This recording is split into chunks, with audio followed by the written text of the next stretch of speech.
Við erum á vettvangi á Akureyri, nánar tiltekið í Slippnum. Hérna fyrir aftan okkur er Guðmundur í Nesi. Frystiskip sem er að taka fyrstu skref í orkuskiptum. Það er stuttur aðdragandi búinn að vera að þessu verkefni sem við erum að stefna í núna og búin að taka fyrstu handtökin að koma fyrir þessum tanki sem við sjáum hérna niður á eftir. Það er, áhuginn hefur náttúrulega verið svona býsna mikill hjá Runólfi að kynna sér þessi málefni sem er að stíga upp í heiminum í sambandi við orkuskipti og ef við ætlum að gera eitthvað við þetta skip þá á til dæmis ammóníak ekki við af því að þar krefst aðstæður 16 bara þrýstingsgetu, það er að segja hylki sem heldur utan ammóníaki og það er allt of viðamikið verkefni í svona gamalt skip. Það sem hentar svona gamlu skipi, ef eitthvað hentar annað en dísill, þá er það metanól og metanól er náttúrulega komið á stað og komin svona vísir að þessum tímum sem er að fæðast. Það er 2015 steinaverkefnið sem er farþegarskip eða flutningaskip sem er vissulega hentugasta leiðin til þess að framkvæma svona breytingu. Þar sem menn geta þá tankað metanólinu örar en við erum náttúrulega svolítið djarfir að stefna í orkuskipti á skipi sem fer einna lengst frá höfn og hefur ekki tækifæri til þess að tanka sig út á rúmsjó. Það er ekki tækni allavega sem er leyfð í dag. Ég held að flestum þykjum við vera svona helst til djarfir að taka þetta skip í þetta.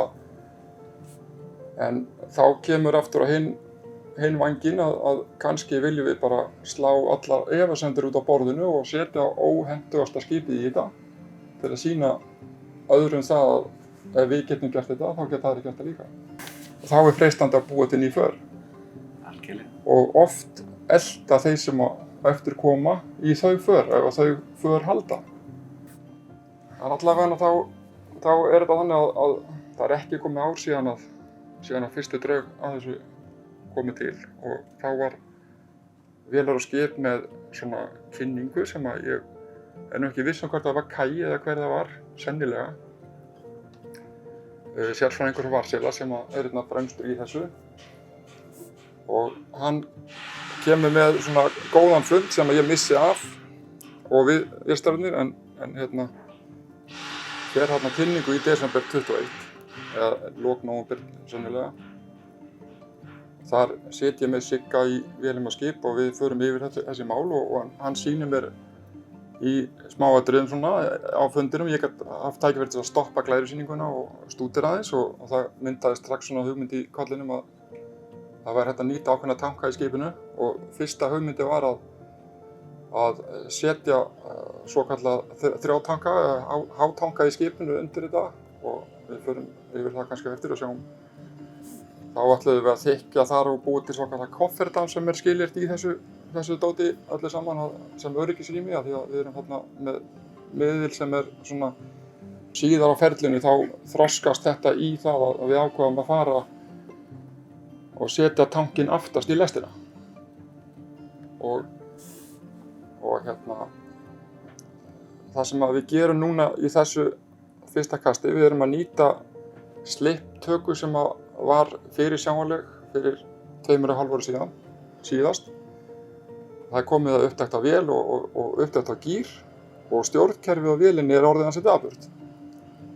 Og stjórnkerfið er ansi stór pakki, það er náttúrulega rafbúnaðurinn allur á vélinni. Og það vil svo til að það er komið inn á markað frá Unique, sem Varsela beitir á sína vélar, sem er orðinn tæknivæddur að hann tekur við metanólkeyrslu. Og þann búnað erum við að setja upp í dag, meðvitað að hann nýtist þegar við svo skellum okkur á stað í þessa laug. Það sem er sem sagt markmiðin í þessu slipp er að samfara þessum verkefni sem við erum að gera. Það er að taka upp aðalvél og taka upp gír og stjórnkerfi náttúrulega utan vélina nýtt og ýmsum öðrum verkefnum, breytingum á vinnsludekki og svona. Þá förum við af stað í þetta verkefni án þess að það sé að trufla eða hindra framgang slipsins. Það er að segja skipið heldur sinni áætlun og við förum bara ákveðinn tíma á sjó aftur. Og þá verður svona af stað farið eins og sagt er. Og með því að fara af stað sem er kannski svolítið syndamennska í sjálfu sér, þessi upphafsferill sem við erum farnir af stað með, það er að segja brjóta gólf í rest og undirbúa svokallað kofferdam sem að kom betur að eftir, þarf að vera undir tankinum og þannig að við erum komin með undirstöðurnar að tankinum og við erum í rauninni þar með búin að sýna umhverfinu og stjórnvöldum og almennt heiminn að við erum sannarlega farnir af stað og það er ekkert verið að massa, það er bara verið að sýna þetta í verki. Við ætlum okkur að eftir 3 ár þá ætlumst við til þess að ef þokunni linnir eitthvað í þessum fyrirstöðum öllum að við verðum búnir að fá samþykkt teikningar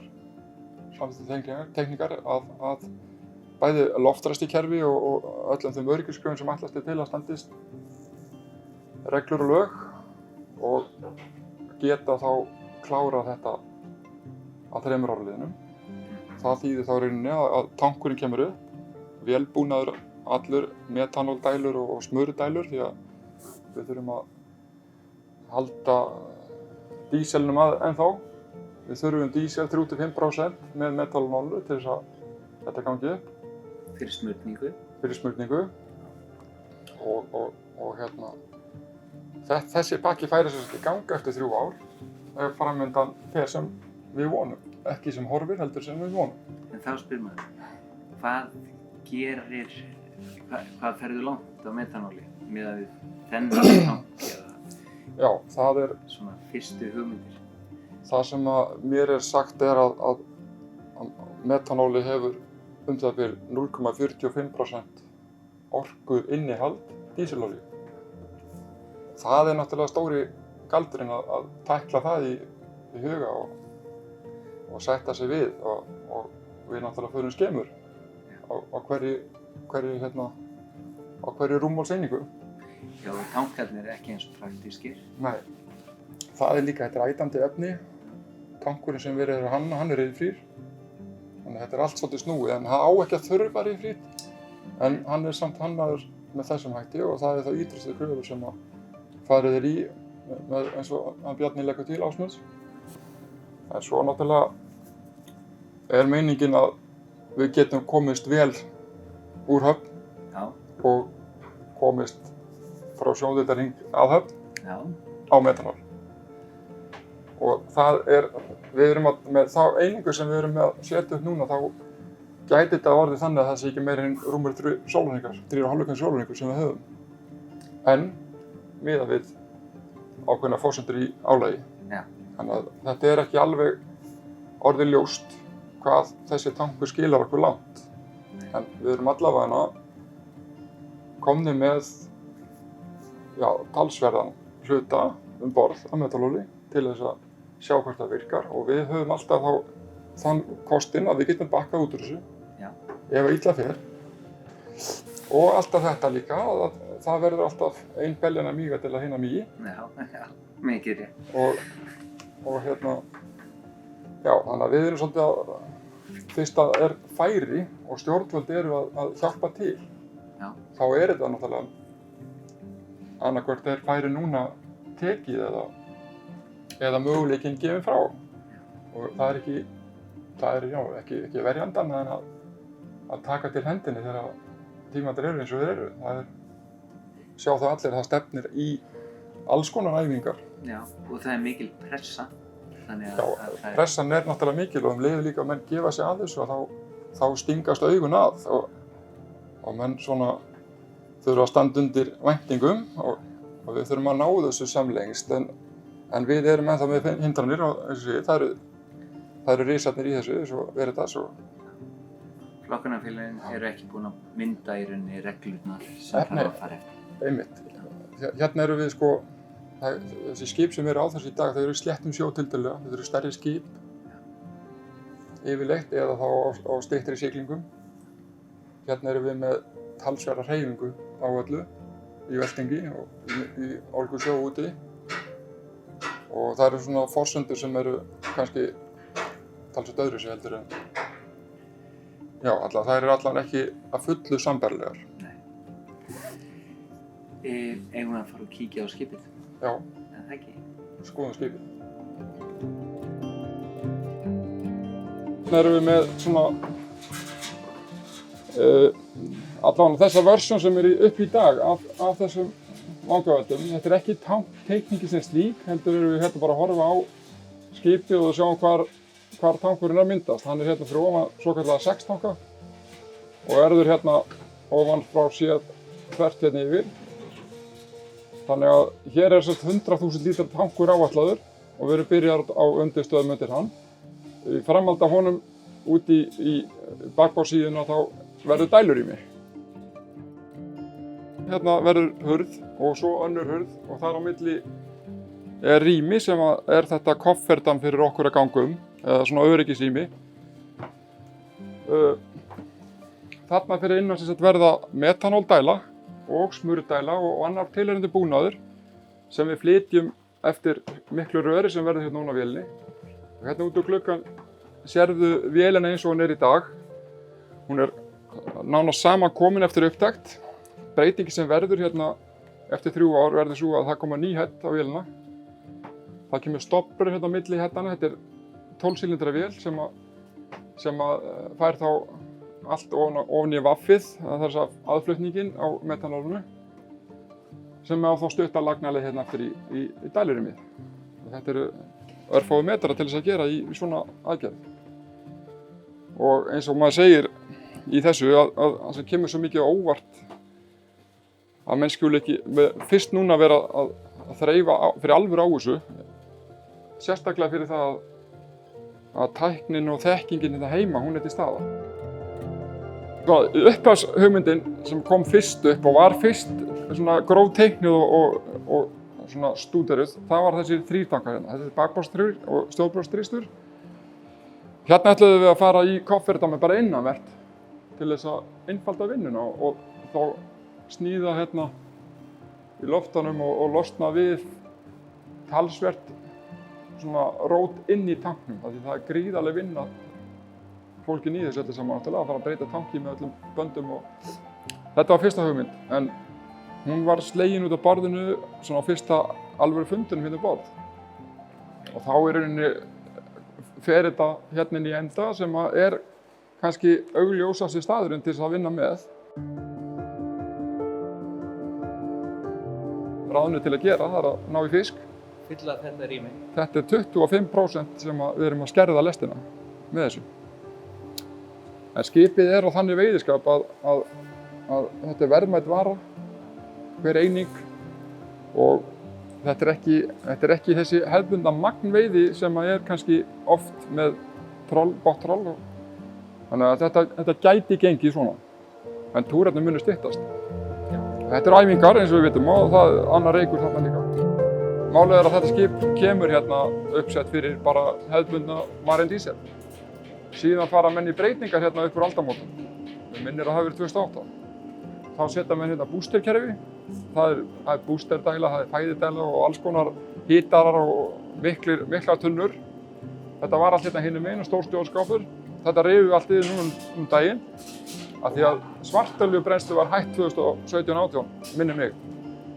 Og við erum að fara tilbaka í rauninni á það stað sem var hérna fyrst og í upphafi. Það eru lagnir hérna sem eru að fæðast hérna upp. Við sjáum hérna svarta lagnir ómálaðar hérna inn á milli. Hérna uppi þetta eru að tengja aftur til fyrra horfs. Og þetta hérna, já, þetta er svona komið sér til skipagassi og við verðum á þeim vökva ókomna tíð, hvert sem að metanólið verður með eða ekki. Hérna erum við komnir á í Unic dæmið, Unic 2 frá Wärtsilä. Það eru 3 finnar sem að koma hérna, eru í 19 daga, 3. Það er að segja 14 daga 3 og 4 daga 2 og lokadagurinn er 1 úttektarmaður sem fer yfir pröfuplan og keyrir með okkur út kerfið. Og það er allir skápir nýir, allar lagnir, allir nemar, kaplar, allar lagnir, allt rafkerfi utan að vélin er endurnýjað. Komið á tíma og það farið að vera daburt mjög víða. Og þetta er hluti af þessari metanól nálgun okkar. Fyrir þá sem að hafa áhuga þá er stóra breytingin í heddinu svo að spísinn breytist úr 1 dísu í 4. Þetta er viðmótið sem við komum til með að hafa. Unic 2 verður hérna með display, LCD-skjár eða hvað heitir hún. Og hérna horfum við svo inn í skápið sem við sáum hinum megin frá áðan og þarna er allt hjartað í þessu kerfi.